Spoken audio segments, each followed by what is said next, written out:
Halo, selamat berjumpa kembali dengan saya. Pada kesempatan ini, saya akan menjelaskan pembahasan kita untuk bab 1, pengenalan kimia kelas 10 SMA, ya.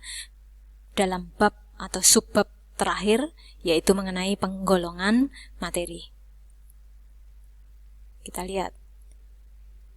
Pada video sebelumnya, sudah sedikit saya sampaikan mengenai materi, ya, sedikit mengenai definisi materi, ya.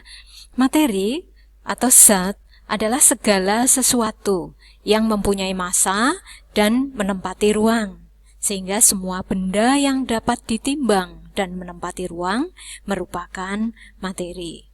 Ya. Kita lihat skema penggolongan materi.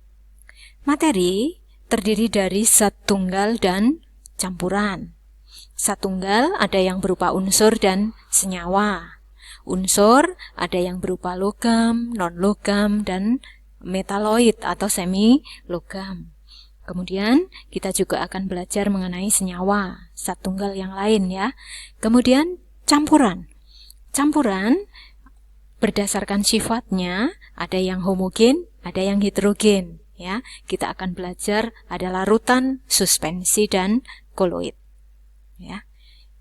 Zat tunggal terdiri dari satu jenis materi. Zat tunggal terbagi menjadi unsur dan senyawa. Unsur itu apa? Ya, kita lihat.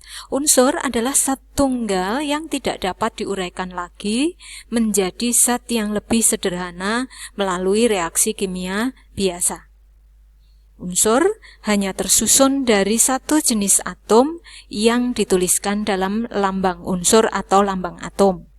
Contoh unsur, ya, lambang untuk unsur oksigen adalah O, hidrogen H, karbon C, dan seterusnya, ya. Sampai dengan saat ini, nanti kita akan tahu ada 118 unsur, ya. Nah, jadi di dalam unsur, ya, komposisinya itu hanya terdiri dari satu jenis materi, satu jenis atom, begitu. Nah, lambang-lambang unsur, ya, yang sampai saat ini digunakan adalah lambang unsur menurut Jöns Jacob Berzelius dari Swedia, yaitu bahwa setiap unsur dilambangkan dengan satu huruf, yaitu huruf awal dari nama Latin. Unsur tersebut ditulis dengan huruf besar atau huruf kapital. Kemudian, untuk unsur yang mempunyai huruf awal yang sama, lambangnya dibedakan dengan menambahkan satu huruf lain dari nama Latin unsur tersebut. Jadi satu huruf lain, ya, di belakangnya, ya, yang ditulis dengan huruf kecil. Jadi ini ketentuan mengenai lambang unsur yang dibuat oleh Berzelius. Nah, ini ada beberapa contoh lambang atom, ya, silahkan kalian untuk menghafalnya. Jadi harus hafal, ya. Kita akan sehari-hari menggunakannya, ya, dalam belajar kimia ini, ya. Jadi silahkan untuk menghafalnya sedikit demi sedikit, nanti akan selesai, ya. Kemudian senyawa. Ya, senyawa adalah zat tunggal, ya, yang secara kimia masih dapat diuraikan menjadi zat yang lebih sederhana, yaitu unsur, ya. Jadi senyawa adalah gabungan dari unsur-unsur, tentu dengan perbandingan yang tertentu dan tetap, ya. Senyawa tersusun dari molekul yang merupakan gabungan dari dua atau lebih atom, ya. Jadi kita kenal istilah molekul, gabungan atom-atom, ya, gabungan atom-atom yang membentuk senyawa ini, ya. Jika atom-atom penyusunnya sejenis disebut molekul unsur. Contohnya gas hidrogen H2, oksigen O2, ya. Sedangkan jika atom-atom penyusunnya berbeda disebut molekul senyawa. Contohnya adalah air, H2O, ada hidrogen dan oksigen. Lalu karbon dioksida, ada karbon, ada oksigen, ya. Ini namanya molekul-molekul senyawa, membentuk suatu senyawa, yaitu karbon dioksida ini, ya. Senyawa ditulis atau dinyatakan dalam rumus-rumus kimia, ya. Jadi H2O, CO2, O2, H2, ini namanya rumus-rumus kimia, ya. Perhatikan rumus kimia asam sulfat. Nah, ini untuk contoh, ya. Ada asam sulfat ya. Asam sulfat rumus kimianya H2SO4. Rumus kimia terdiri dari lambang unsur. Jadi ada lambangnya, ada hidrogen, sulfur, oksigen ya, dan indeks. Ya. Indeks menyatakan jumlah atom suatu unsur. Jadi indeks itu angka-angka kecil yang meletakkannya atau diletakkan di sebelah kanan bawah seperti ini. H ada indeksnya 2, S indeksnya 1 ya, hanya indeks 1 tidak ditulis ya. Kemudian oksigen ini indeksnya 4 ya. Jadi rumus kimia untuk H2SO4 menyatakan bahwa satu molekul H2SO4 ya, terdiri atas 2 atom H, 1 atom S, dan 4 atom O ya. Ini rumus kimia asam sulfat. Kemudian mengenai partikel dasar penyusun materi ya, kita lihat ya, partikel dasar penyusun materi ya. Materi itu tersusun dari partikel-partikel. Partikel itu bagian terkecil ya, ada yang berupa atom, molekul, dan ion ya. Atom itu apa ya? Adalah partikel terkecil suatu unsur yang masih mempunyai sifat-sifat unsur itu. Atom suatu unsur diberi lambang sama dengan lambang unsur tersebut. Contoh Na, Mg, Ba, Ca, Fe ini adalah lambang-lambang atom ya. Lambang atom atau lambang unsur, jadi sama ya. Nih, atom. Bagian terkecil dari suatu unsur ya. Kemudian molekul. Molekul adalah partikel netral ya. Netral, tidak bermuatan ya, yang terdiri dari 2 atau lebih atom, baik sejenis maupun berbeda jenis. Ini tadi ya, sedikit sudah kita singgung ya. Molekul itu gabungan dari 2 atau lebih atom, bisa sejenis, bisa berbeda jenis. Yang sejenis disebut molekul unsur, yang berbeda jenis disebut molekul senyawa. Ya, tadi di atas sudah kita singgung sedikit ya. Di sini ada contoh-contohnya. Ini molekul unsur O2, H2, N2, F2, Cl2, P4, S8 ya. Ini adalah molekul unsur. Molekul senyawa ya, atomnya berbeda. Contohnya H2O, CO2, HCl, H2SO4 ya. Nih.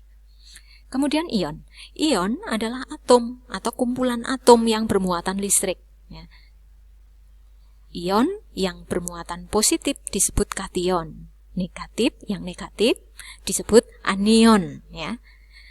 Ion yang terdiri dari satu atom disebut ion tunggal. Jadi kalau hanya terdiri dari satu atom saja ya, disebut ion tunggal. Ion yang terdiri dari 2 atau lebih atom disebut ion poliatom ya. Nih. Contoh ya. Di situ saya berikan beberapa contoh ya. Ada Na+ kation tunggal ya. Kation yang tunggal Na+ atau Na1 positif, K1 positif, Al3+ ya, Ca2 positif, Mg2 positif ya. Yang kation yang poliatom contohnya ada NH4+, H3O+. Anion tunggal ada Cl-, S2-, O2- ya. Untuk anion yang poliatom ya, itu ada contohnya misalnya SO4-2-, NO3-1-, OH-, dan seterusnya ya, ada banyak ya. Tuh. Kemudian partikel unsur, gambarannya seperti ini ya. Ini atom helium ya. Jadi helium, gas. Helium termasuk gas mulia ya. Helium ini gas mulia, partikelnya seperti ini ya, satu-satu. Jadi dia berupa gas monoatomik. Atomnya satu-satu. Kemudian partikel untuk atom logam ya, atomnya itu rapat seperti ini ya. Kemudian untuk molekul oksigen misalnya ya, ini molekul unsur ya, jadi berdua-dua, atomnya selalu berdua ya. Ini disebut molekul diatomik seperti itu. Kemudian partikel senyawa gambarannya seperti ini ya. Ini air ya, air, molekul air ya. Ini molekul air ya. Gambarannya ada 1 atom O, 2 atom H. Ya, ini seperti ini gambarannya. Kemudian CO2 seperti ini ya. Jadi mereka terikat menjadi satu senyawa ya, atom-atom ini. Kemudian ini garam dapur ya. Partikelnya berupa ion-ion. Ion itu ini loh ya. Jadi atom yang bermuatan listrik ya, positif negatif ya, Na plus Cl min. Seperti ini. Ya, kemudian campuran adalah 2 macam zat atau lebih yang bercampur dengan perbandingan berbeda-beda tanpa melalui reaksi kimia. Jadi terdiri dari 2 jenis atau lebih materi. Ini campuran ya. Tadi campuran ada yang homogen, ada yang heterogen ya. Yang larutan kita lihat ya. Larutan adalah campuran homogen ini ya. Homogen serba sama di antara bagian-bagiannya. Jadi campuran homogen antara pelarut dan zat terlarut. Ini larutan ya. Kemudian suspensi. Suspensi adalah campuran heterogen antara 2 zat atau lebih yang ukuran partikelnya relatif besar. Maka kadang disebut sebagai campuran kasar ya.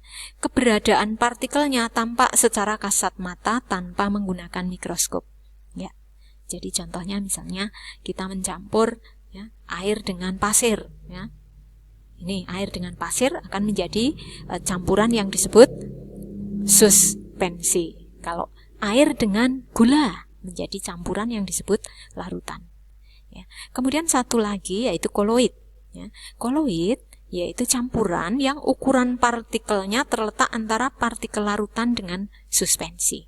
Mengenai koloid itu secara tersendiri nanti akan dibahas di kelas 11 ini. Nah, ini gambaran mengenai perubahan materi. Kita lihat perubahan materi sedikit ya. Perubahan materi ada perubahan fisika dan perubahan kimia. Kita lihat perubahan fisika ya. Perubahan fisika adalah perubahan yang tidak disertai dengan terbentuknya zat baru.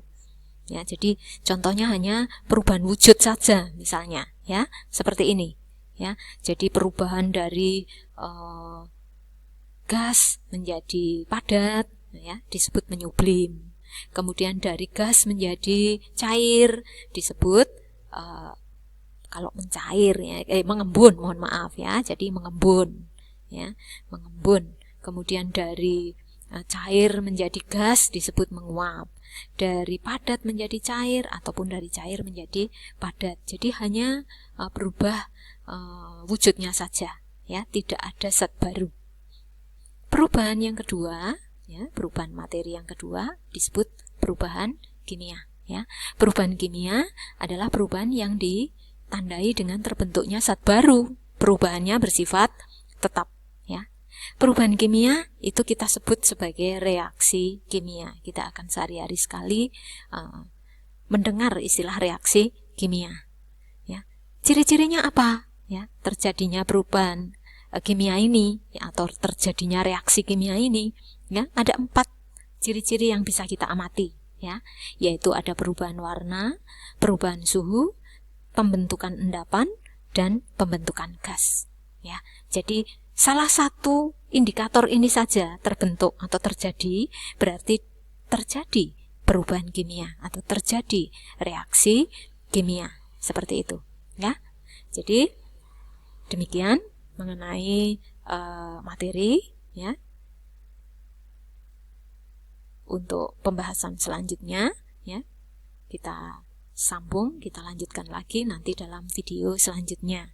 Hanya untuk bab 1 ini kita selesai di sini ya. Silahkan Anda untuk belajar dengan baik supaya nanti pada saat ada tagihan ya, ada penilaian harian, Anda dapat mengerjakannya dengan baik ya. Sekian untuk pertemuan ini ya. Terima kasih.